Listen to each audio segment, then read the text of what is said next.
আসসালামু আলাইকুম, তালহা আইটির পক্ষ থেকে আপনাদেরকে আরেকটা ভিডিওতে স্বাগতম। আজকের এই এপিসোডে আমরা দেখাবো যে সিআইডির বিগত কালকে অর্থাৎ 24 তারিখে যে সার্কুলার হয়েছে সেই সার্কুলারটা আপনি কীভাবে দেখতে পাবেন অথবা কীভাবে আপনি আবেদন করতে পারবেন সেটা নিয়ে বিস্তারিত আলোচনা করব। চলুন শুরু করা যাক। সেজন্য আপনাকে এইভাবে প্রথমে আপনি সিআইডি গভবিডি এখানে গিয়ে আপনি সার্কুলারটা দেখার জন্য আপনি তাদের রিকোয়ারমেন্ট দেখতে পারেন। তাছাড়া আপনি এখান থেকে আবেদন করার জন্য cid.teletalk.com.bd এই ওয়েবসাইটে ভিজিট করতে পারেন। এখানে এই ওয়েবসাইটের লিঙ্কগুলো আমার ডিসক্রিপশন বক্সে দেওয়া থাকে, সেখান থেকে আপনি কপি করে নিয়ে নিতে পারেন। তারপরে এখান থেকে cid.teletalk.com ঢোকার পরে আপনার সামনে এরকম টেলিটকের ইন্টারফেস দেখা যাবে। সেখান থেকে আপনি পাবেন অ্যাডভাইজারমেন্ট আর অ্যাপ্লিকেশন ফর্ম। প্রথমে আপনাকে দেখতে হবে যে আসলে অ্যাডভাইজারমেন্ট কী রয়েছে, সেটাতে আপনি ক্লিক করবেন। ক্লিক করার পরে আপনি এখান থেকে পিডিএফ এভাবে ওপেন হবে আপনার সামনে। ওপেন হলে আপনি এখান থেকে সার্কুলারগুলো দেখতে পাবেন। এখান থেকে যে জেলার প্রার্থীরা আবেদন করতে পারবে না সেখানে সেটা উল্লেখ রয়েছে। আর এখানে বিস্তারিত উল্লেখ রয়েছে যে ডাটা এন্ট্রি থাকবে 2 জন এবং অফিস সহায়ক থাকবে 4 জন। আর এগুলোর জন্য কি কি বিস্তারিত এখান থেকে আপনারা দেখে নেবেন। আমি দেখাতে গেলে অবশ্যই ভিডিও অনেক বড় হবে, আপনাদের সাথে সামনে বোরিং লাগবে, সেজন্য আর দেখাচ্ছি না। আর হ্যাঁ, কাজ করার পূর্ব মুহূর্তে আপনাকে ছবি এবং সিগনেচার 300x300 পিক্সেল এবং সিগনেচারটাকে আপনাকে 300x80 পিক্সেল করে নিতে হবে।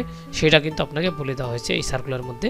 এই যে এখানে 3 নম্বরের খতে বলে দেওয়া হয়েছে যে আবেদনের প্রার্থী রঙিন ছবি দৈর্ঘ্য 300 প্রস্থ 300 এবং স্বাক্ষর দৈর্ঘ্য 300 প্রস্থ 80 পিক্সেল স্ক্যান করে নির্ধারিত স্থানে আপলোড করবেন। ছবির সাইজ সর্বোচ্চ 100 কেবি, স্বাক্ষরের সাইজ 60 কেবি হতে হবে। তারপর আপনি যখনই আপনার এগুলো হয়ে যাবে তখন আপনি এখান থেকে ওয়েবসাইটে ঢোকার পরে অ্যাপ্লিকেশন ফর্মে এখানে ক্লিক করবেন। এই ক্লিক করার পরে আপনি এভাবে 2টা অপশন পাবেন। সেখান থেকে আপনি যেটাতে আবেদন করতে চান সেটাতে আপনি ক্লিক করে নেবেন। তারপর নেক্সট বাটন প্রেস করে নেবেন। নেক্সট বাটন প্রেস করার পরে আপনার সামনে আরেকটা অপশন আসবে, সেটা হলো প্রিমিয়াম মেম্বার। অর্থাৎ আপনি অল জবস টেলিটকের যদি প্রিমিয়াম মেম্বার হয়ে থাকেন তাহলে আপনি এখানে ইয়েস বাটন প্রেস করে সেই আপনার ইউজার আইডিটা অল জবস আইডি যেটা সেটা এখানে দিয়ে দিবেন। দেওয়ার পরে নেক্সট প্রেস করলে আপনার এটা ফিল আপ হয়ে যাবে। তাছাড়া আপনার যদি অল জবস অ্যাকাউন্ট না থাকে তাহলে আপনি নো প্রেস করে নেক্সট বাটন প্রেস করে নেবেন। নেক্সট বাটন প্রেস করার পরে আপনার সামনে এই রকমের ইনফরমেশনের যেই ছকটা রয়েছে সেটা চলে আসবে। আমরা একটু জুম করে নিচ্ছি। আমি এখন জুম করার পরে অ্যাপ্লিকেন্টের যে নামটা রয়েছে সেটা কিন্তু আমরা সব কিছু বড় হাতে লিখে নিব। তারপর আমরা এখান থেকে অল্টা কন্ট্রোল ভি প্রেস করে বিজয় বা ইউনিকোড যেটাকে বলি সেটা আমরা করে নিব। কেননা এখানে আবেদনকারী নাম বাংলা লিখতে বলা হয়েছে, সেজন্য আমরা বাংলা এখান থেকে নিয়ে নিলাম। লেখার পরে তারপরে আমরা আবার অল্টা কন্ট্রোল ভি প্রেস করে বাবার নামটা লিখে দিব। এখান থেকে বাবার নামটা লিখে দিব। তারপর আবার আমরা পিতার নামটাও আমরা বাংলায় লিখে দিব। তারপর মায়ের নামটা লিখে দেবো এখান থেকে বাংলায়, আবার সেভাবে আমরা মায়ের নামটা লিখে দিব। লেখার পরে এখান থেকে আমাদের প্রথমে জন্ম তারিখের হিসাবে আমাদের মাস সিলেক্ট করে নিতে হবে, তারপর ডেট, তারপর ইয়ার। এখন আমরা এখান থেকে মাস সিলেক্ট করে নিলাম। এখান থেকে আমাদের মাস, তারপর আমার ডেট, তারপর আমাদের এখানে ইয়ার সিলেক্ট করার পরে আমরা এইখানেও যে ক্যালেন্ডার টাইপ যেটা রয়েছে চিহ্ন সেখানে ক্লিক করে নিতে পারবেন। খুব দ্রুত করার জন্য আপনি কিবোর্ড থেকে করে নিতে পারেন। তারপর এখানে ন্যাশনালিটি অবশ্যই বাংলাদেশি দেওয়া থাকবে। তারপর আপনার রিলিজিয়ন কোন ধর্মের রয়েছেন সেটা সিলেক্ট করে দিবেন। দেওয়ার পরে আবার এখান থেকে আপনার জেন্ডার সিলেক্ট করবেন। তারপর আপনার ন্যাশনাল আইডেন্টিটি, অর্থাৎ আপনাকে national ID card, birth registration, passport ID যে কোনো একটা থাকলেই হবে। তারপর আপনি এখান থেকে ন্যাশনাল আইডেন্টিটি গিয়ে আপনি ন্যাশনাল আইডি কার্ডের যে নাম্বারটা রয়েছে সেটা এখান থেকে দিয়ে দেবেন। দেওয়ার পরে আর যদি এগুলো থাকলেও দরকার নেই আপনি নো প্রেস করে দিতে পারেন। তারপর আপনার ম্যারিটাল স্ট্যাটাস, অর্থাৎ আপনি বিবাহিত কিনা অবিবাহিত সেটা আপনি এখান থেকে দিবেন। তারপর এখান থেকে আপনার ফোন নাম্বার যেটা রয়েছে সেটা আপনি এখান থেকে দিয়ে দিবেন। ফোন নাম্বারটা দেওয়া হলে সেই ফোন নাম্বারটা আবারও এভাবে আপনি এখান থেকে প্রেস করে দিবেন যেই ফোন নাম্বারটা রয়েছে। তারপর এখান থেকে একটা ইমেল অ্যাড্রেস যদি আপনার থাকে তাহলে আপনি এখান থেকে দিতে পারেন, না থাকলে দরকার নেই। আপনি একটা অপশনাল, আপনি দিয়ে দিলে ভালো, না দিলে দরকার নেই। আমি দিয়ে দিলাম। তারপর এখান থেকে আমরা জিমেলটা দিয়ে জিমেলটা লিখে দিলাম। তারপর কোঠা থাকলে আপনি এখান থেকে কোঠা দিতে পারবেন। এখানে কয়েকটা কোঠা রয়েছে, child, grand child, freedom fighter বা ফিজিক্যালি হ্যান্ডিক্যাপড, অরফান, এইগুলো রয়েছে। আপনি এখান থেকে যেটা থাকে সেটা দিবেন, না থাকলে নো অ্যাপ্লিকেন্ট। আর ডিপার্টমেন্ট স্ট্যাটাস মানে আপনি এখানে কোনো চাকরি করেন কিনা, না থাকলে নট অ্যাপ্লিকেন্ট। তারপর এখান থেকে আপনি কেয়ার অফে আপনার পিতার নাম অথবা আপনার অর্থাৎ আপনার যে কেয়ার অফে রয়েছেন তাকে আপনি এখান থেকে দিতে পারেন। তারপর আমরা এখান থেকে ঠিকানাটা লিখে দিব। এটা কিন্তু আমরা চাইলে বড় হাতে দিতে পারি। এখান থেকে আমাদের বড় হাতে ঠিকানাটা দিয়ে দেবো। তারপর আমরা ডিস্ট্রিক্ট সিলেক্ট করে দেবো। তারপর এখান থেকে আমরা আমাদের যেই থানাটা রয়েছে সেটা সিলেক্ট করব। তারপর এখান থেকে আমাদের পোস্ট অফিস বা আমাদের যেই পোস্ট অফিসটা রয়েছে সেটা আমরা এখান থেকে দিয়ে দিব।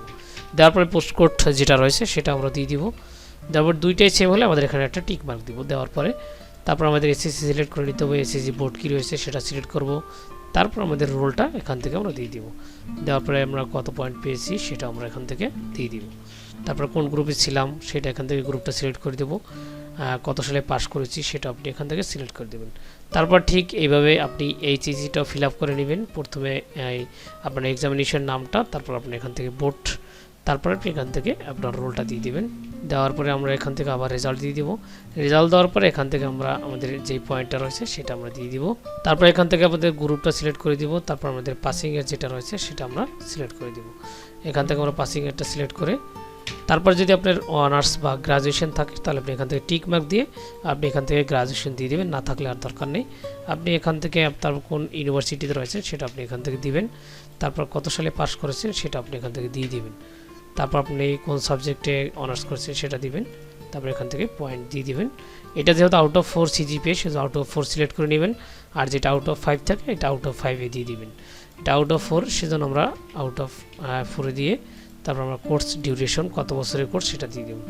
দেওয়ার পরে আমরা নিচের দিকে চলে আসবে। এখান থেকে পাবো আমরা জব এক্সপিরিয়েন্স, যদি থাকে দিবেন, আর না থাকলে দরকার নেই। তারপরে এখান থেকে আপনাকে চাওয়া হয়েছে যে আসলে আপনি কম্পিউটারে 20 ইংরেজি এবং বাংলায় 20 টাইপিং স্পিড আছে কিনা, সেটা থাকলে আপনি ইয়েস প্রেস করবেন। ইয়েস প্রেস করে আপনি এখান থেকে আপনার যদি এটা থাকে তাহলে আপনি এখান থেকে দিয়ে দিবেন। দেওয়ার পরে এখানে টিক মার্ক দিয়ে সাবমিট বাটনে প্রেস করে নেবেন। সাবমিট বাটনে প্রেস করার পরে কিন্তু আমার দেখা যাচ্ছে যে এনআইডি কার্ড আমাদের ভুল রয়েছে, আমাদের সেটা ঠিক করে নিতে হবে। তারপর আমরা সাবমিট বাটনে প্রেস করব। সাবমিট বাটনে প্রেস করার পরে আমাদের সামনে এইভাবে আবেদন ফর্মটা শো করা হবে। তারপর আমরা নিচের দিকে চলে যাব। নিচের দিকে চলে গেলে আমরা পাবো ফটো এবং সিগনেচারের অপশনটা। আর যদি আপনার উপরে ভুল থাকে তাহলে আপনি এখান থেকে এই যে change needed click here two edit application চাইলে আপনি এখান থেকে চেঞ্জ করে নিতে পারবেন। দেখার পরে তারপরে আমরা ছবিটা দেখার জন্য আমরা এভাবে যে এখানে আমাদের ছবিটা রেখে দিয়েছি, অর্থাৎ আমাদের যেই ফাইলে, আমি সেই ফাইলে চলে যাচ্ছি। এখান থেকে আমি ফাইলে গিয়ে প্রথমে ছবিটা সিলেক্ট করে নিলাম, তারপর ওপেন বাটনে প্রেস করে দিলাম। তাহলে এখানে ছবিটা দেখা যাবে। তারপর সিগনেচারেও আমরা সেভাবে এখান থেকে সিলেক্ট করে ওপেন বাটন প্রেস করব, তাহলে সিগনেচারটা এখান দেখা যাবে। তারপর আমরা এখানে নিচের দিকে ডিক্লেয়ারে টিক মার্ক দিয়ে এখানে সাবমিট বাটনে প্রেস করে দেব। সাবমিট বাটনে প্রেস করার পরে আপনার সামনে এই অপশন চলে আসবে এভাবে। তারপর আপনি এখান থেকে ফাইলটা ডাউনলোড করতে পারেন অথবা আপনি এখান থেকেও প্রিন্ট করে নিতে পারেন। আর পেমেন্টের জন্য আপনি এখান থেকে অপশন পাবেন, সেই অপশন থেকে আপনি নিজে দেখে পেমেন্ট করে নেবেন। টেলিটক প্রিপেড মেসেজ থেকে এখান থেকে কিন্তু ফরম্যাট দেওয়া রয়েছে, আপনি সেখান থেকে এটাকে আপনি পেমেন্ট করে নিতে পারেন। এই ছিল মোটামুটি আপনার সিআইডি আবেদন এবং সার্কুলার। আর যদি কারো বুঝতে সমস্যা অবশ্যই কমেন্ট বক্সে জানাতে পারেন, আমি যথাযথ উত্তর দেওয়ার চেষ্টা করব। ধন্যবাদ সবাইকে।